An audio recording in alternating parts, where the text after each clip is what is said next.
Good evening, Bahamas. Coming up tonight in our news. The Bahamas avoids another blacklisting. We have the details straight ahead. Outspoken PLP MP Glenys Hannah Martin weighs in over that impasse over those Grand Lucayan VSEPs.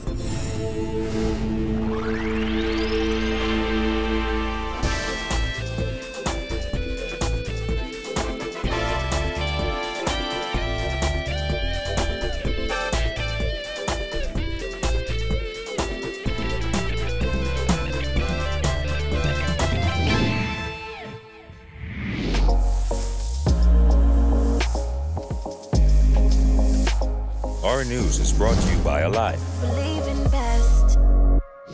Welcome to Our News and thanks for joining us. I am Jared Higgs. Topping news tonight, the Bahamas has avoided a tax haven blacklisting by the European Union. The Prime Minister and the Minister of Finance attributed this achievement to a strategic and comprehensive approach by the government and its private sector partners. Gillian Gray reports. Minister of Finance Peter Turnquest is praising the hard work of the government and the private sector in avoiding the European Union's list of non-cooperative jurisdictions for tax purposes. The list was updated by the European Union's Economic and Financial Affairs Council today. Some of the blacklisted countries include Aruba, Barbados, Trinidad and Tobago, and the U.S. Virgin Islands. We've just received news this morning that the EU has issued its updated blacklisting. And we are very happy to say that the Bahamas is not on that listing. So it gives validation to all of the hard work that has been done. Prime Minister Dr. Hubert Minnis said in a statement the government is very encouraged and pleased by the European Union's decision, which he says is the result of a strategic and comprehensive approach by the government's team in consultation with stakeholders. Minnis thanked the private sector for its valuable contribution and reiterated government's commitment to do what is necessary to maintain the standing of the Bahamas as a respected international financial center. We recognize that there's still a lot of work to be done. Now we move into the implementation phase of all of the legislation that we've put in place, which is going to require significant effort from a number of parties as well as from industry. This comes 1 month after the Bahamas was added to another blacklist by the European Commission due to strategic deficiencies in its anti-money laundering and counter-terrorism financing legislation. However, the European Union has rejected the Commission's blacklist. Exactly 1 year ago, the Bahamas was included on the European Union's list of non-cooperative jurisdictions despite a last-ditch effort by Turnquest and Financial Services Minister Brent Simonet. In recent months, several bills have been passed in Parliament to help facilitate the cooperation of the Bahamas as a financial jurisdiction. Turnquest said more legislation will come as the year progresses. We have no illusions that this is an industry that is very dynamic, that continues to move as regulations and standards move. We know that there are upcoming initiatives from the EU and the OECD with respect to taxation of digital transactions, for instance, harmonization of value-added tax rates and rules.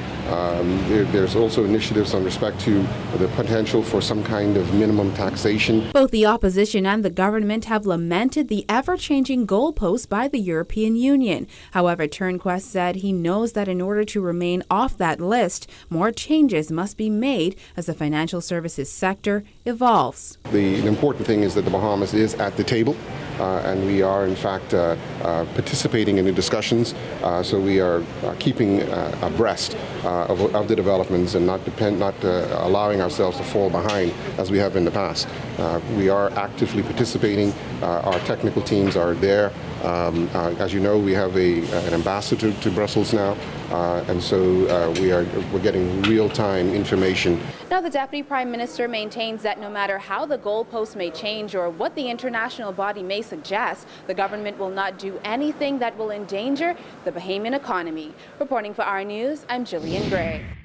The opposition has accused the Minnis administration of mishandling voluntary separations at the Grand Lucayan Resort. PLP Deputy Leader Chester Cooper and Engliston MP Glenys Hannah Martin are both calling for clarity on the issue following the recent revelation that officials have hit an impasse with the union representing managers who applied for VSEPs. Jasmine Brown reports. Hannah Martin slammed the Minnis administration, insisting in the Grand Lucayan case it appears the government doesn't care about the Bahamian people. This Prime Minister and this government is a government of profiling. They make these dramatic Superman moves, but they're not consistent. They're not philosophically rooted, and it's just populism, and it's really it's paper thin. More than 200 employees applied for VSAPs after government purchased the resort for $65 million. In February, 150 line staff at the resort received their payouts of approximately $3.2 million. However, President of the Bahamas Hotel Managerial Association, Obi Ferguson, said he is seeking roughly $5 million for the 91 managers. When asked about that amount, Chairman of the Special Purpose Vehicle, Michael Scott, told the Nassau Guardian, quote, "That's not happening." Hannah Martin says it appears the workers are being treated as second-class citizens. My understanding is that what is being requested is what they're entitled to under the law. So why won't the government pay what the workers are entitled to under the law? PLP Deputy Leader Chester Cooper is also calling for clarity. He said in a statement, the government's handling of the Grand Lucayan sale and the myriad of issues involved would be laughable were the stakes not so high. Perhaps now would be a pertinent time to ask the Minister of Finance to disclose to the Bahamian people just how much of their tax dollars has been spent to date on this frolic. What exactly is the cost so far? How many tax dollars exactly are we projected to spend before a sale closes? Cooper also called for the government to reveal the revised timeline for the sale, as he said it seems clear that even the last date guessed will not be met.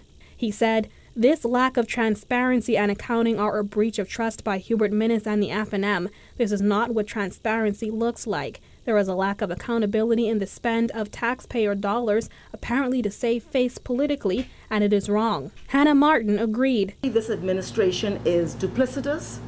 They're not consistent. It is not the people's time.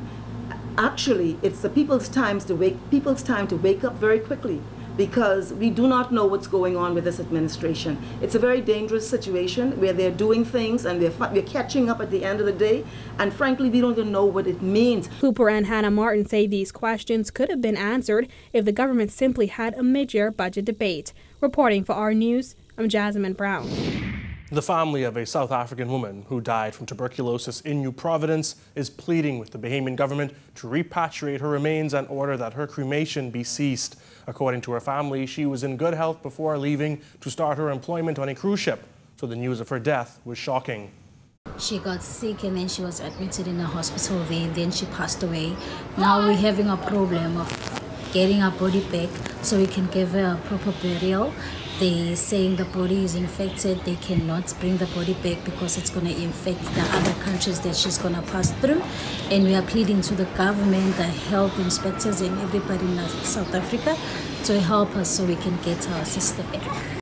Representatives of the Bahamas met with Bengu's family and a representative of the South African government on Monday. At the meeting, they concluded that public health standards will not allow for her body to be repatriated. Her family will be allowed to view her body over the next 3 days before it is cremated, according to international health regulations. Several environmental groups have expressed disappointment over the government's decision to sign a heads of agreement with Disney Cruise Line for a controversial cruise port project at Lighthouse Point Eleuthera in the dead of the night. The signing took place at the Cabinet Office last week, but the media were not invited to cover it. It has some people questioning government's commitment to transparency. Vonique Toot takes a look. We are in the business of transparency. Transparency is equivalent to honesty. That's us. Transparency and accountability were the watchwords of the Free National Movement in the lead-up to the 2017 general election. F&M will ensure that all deals are exposed and transparent. The Bahamian people will not be kept in the dark. Despite this promise, environmentalists felt left in the dark last week when government signed a heads of agreement with Disney for a controversial project at Lighthouse Point. There was no media present for the March 7th signing, which the public did not find out about until 2 days later. Amid backlash, the Office of the Prime Minister sprung into defense mode last night, announcing the heads of agreement would be tabled in Parliament in the interest of accountability and transparency. However, it was reminiscent of another controversial heads of agreement signing. Remember Oban? Officials held a ceremonial signing on February 19th of last year, but it wasn't until controversy ensnared Oban's executive chair that officials admitted that the real deal had actually been signed on February 10th, 4 days before Bahamians had even been made aware of the project. We accept that we should have clearly indicated on the 19th of February 2018 that it was a ceremonial signing. It's not the first time the Minnis administration's transparency pledge has been called into question. Remember British Queen's Counsel Edward Jenkins, who was hired to prosecute the high-profile Frank Smith case? Well, Bahamians still have no idea how much of their tax dollars were used to pay him for that failed case, which ended in Smith's acquittal. Attorney General Carl Bethel told the Nassau Guardian recently, disclosing how much he was paid would be inappropriate. However, members of the Minnis administration had no qualms about revealing the salaries of senior civil servants in the House of Assembly back in 2017. There is one individual that is being paid $33,333.33 each month, or $400,000 per year. An individual was getting paid, and I'm going to table this too, $140,000. Then there's the chief magistrate's stinging criticism of 2 cabinet ministers who testified in the Frank Smith trial. Joyanne Ferguson-Pratt found National Security Minister Marvin Dames' meeting with the prosecution's star witness Barbara Hanna unorthodox, to say the least, and asserted that Health Minister Dr. Dwayne Sand's decision to award a $1.8 million contract to that same witness 3 months after Smith was charged raised a specter of impropriety. The Prime Minister promised to address their involvement in the case, and opposition calls for their resignation during a recent party event on Grand Bahama. PLP can ask for anything. That's their job. They're opposition. They had to pose everything with sense. The Prime Minister insisted he would address the matter fully during a special F&M rally scheduled for this Friday at the party's headquarters in Freeport. However, while he touched on another matter before the courts, we're still waiting for Minnis to address this one. Reporting for our News, I'm Vonik Tu. Progressive Liberal Party leader Philip Davis says he will not discourage the ambition of anyone considering challenging him in the party's upcoming convention. The 3-day event was scheduled for November 2018, but was postponed to May of this year. Georgie O'Bain reports. I don't discourage ambition at all, and there will be the opportunity to challenge, and like I say, I don't discourage ambition. Ahead of the Progressive Liberal Party's upcoming convention, leader Philip Davis said he is open to a leadership challenge. His comments come days after Engliston MP Glenys Hannah Martin said she will not challenge Davis for the top post in May. Davis and Hannah Martin were the only 2 cabinet ministers from the Christie administration who held onto their seats in the last election. They went head-to-head at the PLP's last convention, with Davis emerging the victor by a wide margin. Davis secured 1,004 votes, while Hannah Martin received 300 votes. Davis said he believes that the party is now in a good place and gathering enough steam to win the next election. I think we have regained steam. The question is how fast along the steam is carrying us, and I think I'm satisfied with the pace we are moving at.